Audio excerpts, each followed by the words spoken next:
অবশেষে বেলঘরিয়া মোহিনী মিলের অবৈধ নির্মাণ ভাঙার কাজ শুরু করলো ব্যবসায়ীরা, আর এই নিয়ে শুরু হলো শাসক বিরোধী চাপানুতোর। অবশেষে বেলঘরিয়া মোহিনী মিলের অবৈধ নির্মাণ ভাঙার কাজ শুরু করলো ব্যবসায়ীরা, আর এই নিয়ে শুরু হলো শাসক বিরোধী চাপানোতর। দুদিন আগের মোহিনী মিলের অবৈধ নির্মাণ নিয়ে আন্দোলনকারী ব্যবসায়ী সিপিএম ধুন্ধুমার পরিস্থিতি তৈরি হয়। অবৈধ নির্মাণ দখলের বিরুদ্ধে প্রতিবাদ জানিয়ে এলাকায় মিছিল করে থানার সামনে বিক্ষোভ দেখিয়ে তৃণমূলকে হুঁশিয়ারি দিতে দেখা যায় প্রাক্তন বিধায়ক মানস মুখার্জিকে। এমনকি মিছিল থেকে আন্দোলনকারীদের উদ্দেশ্যে হাত উঁচিয়ে দেখানোর অভিযোগ ওঠে এবং সংবাদ মাধ্যমের ক্যামেরায় ধরা পড়ে। মানস মুখার্জির এই হাত উঁচিয়ে দেখানোর ভিডিও সামনে রেখে ময়দানে শাসক দল এদিন কামারহাটির বিধায়ক মদন মিত্র সাংবাদিকদের মুখোমুখি হয়ে বলেন, এদিন মিছিলে কামারহাটির কিছু গুন্ডাকে নিয়ে সিপিএম মিছিল করছিল, তাই মানুষ ভয়ে পেয়ে স্লোগান দিয়েছিল, তাতে তৃণমূল ছিল না। আমরা পথে নামলে পথ চিহ্ন খুঁজে পাওয়া যাবে না। হচ্ছে যে মোহিনী মিলে কোনো হুমায়ুন স্টম্প বা কোনো সৌধ তাজমহল তৈরিও হয়নি, ভেঙে গুঁড়িয়ে দেওয়া হয়নি। ওইখানে যারা বসতো তাদের বলা হয়েছিল যে ড্রেনের কাজ হবে, তোমরা একটু পিছিয়ে বসো। ড্রেনের কাজটা না হলে এই ড্রেনের উপর ওদের বসিয়েছিল মানস মুখার্জির দল সিপিএম। তো ওরা আমাদের কাউন্সিলরের কথা শুনে সরে গিয়েছিল। এবার যখন ড্রেনের কাজটা হয়ে গেছে, বেক্ষুধা মানুষ, পেটে জ্বালা যন্ত্রণা, তারা দৌড়ে দৌড়ে এসে আবার নিজের জায়গায় ভেবেছে চলে গেছে, এবার আমাদের এনআরসি হয়ে গেল। তারা এসে নিজের জায়গায় বসে পড়েছে। ঘটনাচক্রে কি হয়েছে, বৃষ্টি আসছে, ঝড় আসছে, ওয়েদার তো চেঞ্জ হবে আর কদিনের মধ্যেই। মাথার টিনের শেড যেটা ছিল সাইডের, সেইটা একটু 1 ইঞ্চি 1.5 ইঞ্চি একটা পাঁচিল করেছে। মুখে বললেই সরিয়ে দিত। তার জন্য একেবারে দলবল নিয়ে আমি মানস মুখার্জি দেখে নেবো, মারবো, মেরে খাল করে দেবো। এমনি তো খাল করে দিয়েছেন, সবটাই খাল। 60-65টা খাল আছে কামারহাটি বিধানসভায়। গরিব মানুষগুলোকে মেরে আর কি হবে। সিপিএম এর আরেকটা মিছিল হয়েছিল বাজার বাঁচাও কমিটির, তৃণমূল নামেনি। সেই সময় মানস মুখার্জির সঙ্গে এমন 4-5টা ছেলে ছিল যারা কুখ্যাত ক্রিমিনাল, মুন্না বা এইসব নাম, ওই কামারহাটির পুরো খুনি আসামি তারা ছিল। সত্যি কথা আপনাকে বলি, তৃণমূল কেউ ছিল না তৃণমূলের। আচ্ছা, তৃণমূল যদি থাকে তার আবার পাল্টা কি হবে? মানস মুখার্জি বলছে হ্যাঁ, না না, শুধু মুখেও বলছে মেরে হাত গোড় ভেঙে দেবো, মারবো। লোক যখন হাঁটতে থাকে না, ও পাগলা হ্যায়, সমঝানে সে সমঝে না।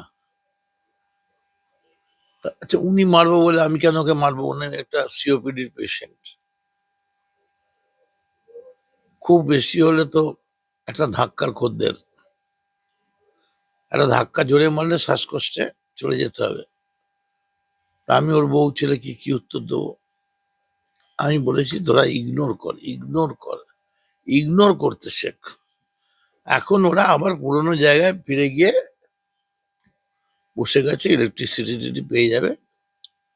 তারপর দেখা যাক যদি আইন করে কিছু করে।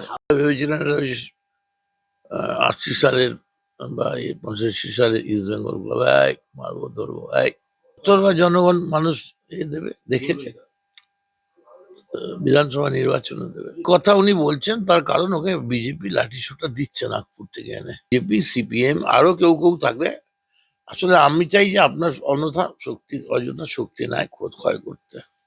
ওরা লড়ুন, ওরা গালাগাল দিন, ওরা একতরফা করুন, যা করার করুন, আমরা মানুষের সঙ্গে আছি, বুঝবে কি করা উচিত। আমি শুধু এইটুকুনি বলবো, লোকে সব দেখছে কি হচ্ছে, তবে আমরা যেদিন নামবো সেদিন আর কোনো পদচিহ্ন খুঁজে পাওয়া যাবে না। এই কারণে ওরা ভয় পাচ্ছেন যে তৃণমূল যখন বাড়ির সামনে দিয়ে যাবে, তখন হাতে লাঠি সোঁটা না থাকলে ওরা নিজেদের সিকিউর মনে করতে পারবে না।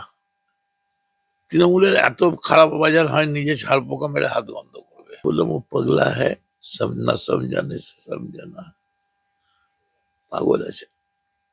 জিরো।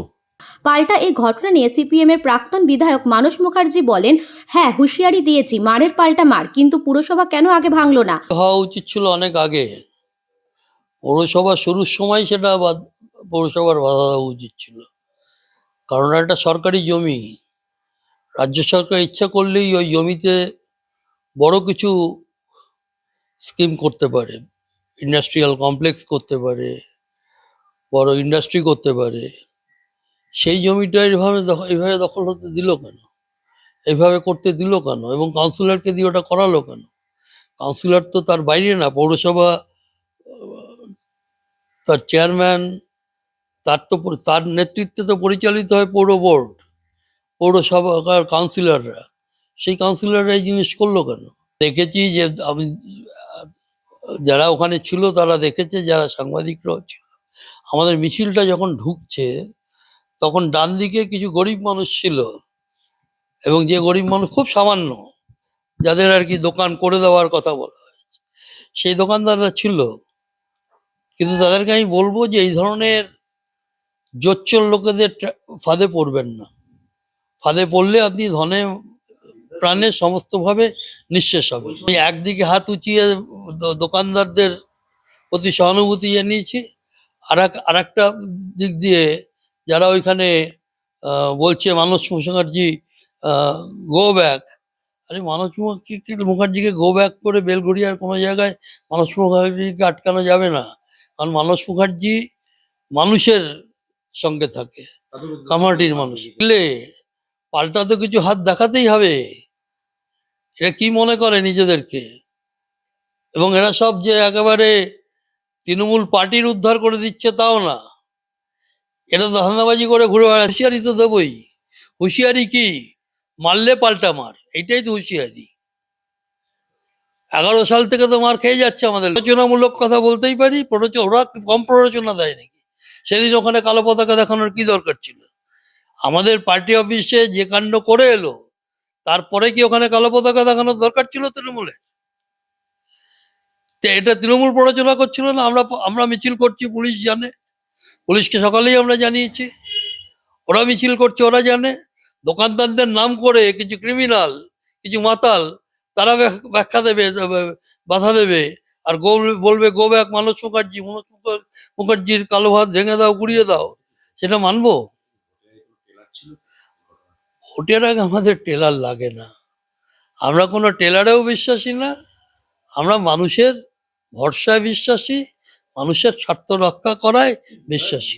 আমাদের তো আর বোমা, পিস্তল, পাইপ গান এইসব নিয়ে তো আমরা লড়াই করি না। লাঠি একটা রাখার অধিকারই আছে। আমাকে যদি কেউ মারে, আমাকে নিজেকে রক্ষা করার জন্য যে একটা পাশের গঞ্চি দরকার হলে রাখতে হবে। কর্মীরা প্রস্তুত, সেদিন তো প্রস্তুত ছিলই, এবং সেদিনের পর আমাদের কর্মীরা তৈরি আছে। একটু বুক চিতিয়ে ওদের বিরুদ্ধে লড়াই করলে না, ওরা লড়ে পুলিশের জোরে। পুলিশ ওদেরকে সাপোর্ট করে, পুলিশ ওদেরকে মদত দেয়, পুলিশ ওদেরকে প্রতিরক্ষা দেয়, তাই সেই লড়ে। মানুষে লড়াই হোক, সেই লড়াই জিততে পারবে। যদিও সিপিএম তৃণমূলের এই তরজা নিয়ে কটাক্ষ করতে ছাড়েনি বিজেপির রাজ্য সহসভাপতি রাজু ব্যানার্জি বলেন, দিল্লিতে দোস্তি আর এখানে কুস্তি, ভোটের আগে দুই দলের নাটক, কিন্তু এলাকাবাসীর একটা অংশ এই দোকান ভাঙার জন্য সিপিএমকেই কাঠগড়ায় তুলছে। তৃণমূল আর সিপিএম দিল্লিতে গিয়ে কি করছে? তৃণমূল আর সিপিএম একসাথে গিয়ে বৈঠক করছে, দিল্লিতে বসে দোস্তি আর কামারহাটিতে এসে কুস্তি। বাংলার গরিব মানুষকে, কামারহাটির গরিব মানুষকে ধোকা দিচ্ছেন, ভাওতা দিচ্ছেন। মইনি মিল কার আমলে বন্ধ হয়েছিল? সিপিএম কি করেছে? লক্ষ লক্ষ শ্রমিকের পেটে লাথি মেরেছে। বিজেপি তপন শিকদার মইনি মিল খুলতে চেয়েছিল, সিপিএম খুলতে যায়নি। আর তৃণমূল কোথায় ছিল? সব যন্ত্রপাতি লুটপাট করে নিয়ে দেয়ালের ইট পর্যন্ত নেই তৃণমূল আমলে। দুটোই শ্রমিক বিরোধী সরকার, দুটোই পশ্চিমবঙ্গের কামারহাটিতে যত শিল্প ছিল সব কটা বন্ধ করেছে, লুটপাট করেছে দুটোর থেকে। দিল্লিতে দোস্তি করে কামারহাটিতে কুস্তি করছে, ভোটের সময় নাটকবাজি হচ্ছে। দেখুন, এটা তো পুরো নাটক। এখন মদনবাবু এক কথা বলছেন, মানসবাবু এক কথা বলছেন।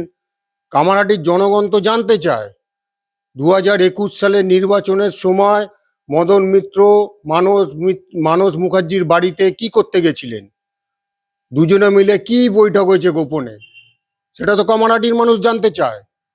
এখন লাঠালাঠি দেখা, লাঠি তো বাংলার মানুষ ধরবে এবার। আর বাংলার মানুষের কাছে যদি লাঠির অভাব হয় তাহলে বিজেপি সাপ্লাই দেবে। এই তৃণমূল আর এই সিপিএম কে পিটিয়ে বাংলা থেকে বিদায় করবে বাংলার মানুষ, কাউকে লাগবে না। এদের যে ভাঁওতাবাজি, এদের যে নিরাচার দুরাচার অত্যাচার বাংলার ওপর, বাংলার মানুষের ওপর, তাই বাংলার মানুষ লাঠি হাতে রেডি আছে। তারাই পিটান দেবে, তারাই বাংলা থেকে এদেরকে দূর করবে। হচ্ছে আমাদের পৌরসভা থেকে যেভাবে নোটিশ দিয়েছিল যে এগুলো ভাঙতে হবে, থানা থেকেও সেভাবে ইসে করা হয়েছে যে এগুলো ভাঙতে হবে। আমাদের পৌরপিতার কাছে আমরা জানিয়েছি ব্যাপারটা, উনি বলেছেন, উনি আশ্বাস দিয়েছেন যে আমাদের এটা ভাঙতে হবে। এখন জানি না কেউ চিঠিপত্র হয়েছে বলছে এটা নাকি বেআইনি, গরিবরা দোকান করবে, জানি না কেন বেআইনি। ঠিক আছে, গরিবরা কিছু করতে গেলেই সেটা বেআইনি হয়, আর কারো হয় না। যাই হোক, আমাদের বক্তব্য আজকে সেটা নয়। আমাদের ক্ষতি হয়েছে, আমাদের অনেক টাকা নষ্ট হয়েছে, দোকানদাররাই দোকান করেছিলাম, আমাদেরই আবার ভাঙতে হচ্ছে। আলটিমেট গরিবের পেটেই লাথি পড়লো, কিন্তু কেউ তো কখনো ভালো চায় না গরিবের। তা আমরা নির্দেশ অনুযায়ী সেটাই করেছি, যেটা আমাদের নির্দেশ দিয়েছে আমরা ওটাই করেছি।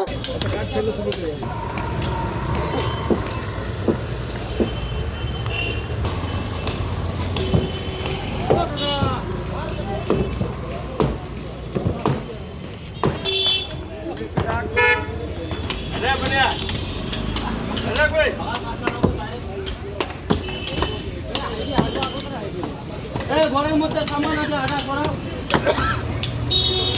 ঘরের মধ্যে তার সামান আছে। কৃষ্ণাপালিতের report, news Banga time. St. Augustine's Day School, Barakpur. Success for every child. Admission open 2026 to 2027. Contact number 900793 4555.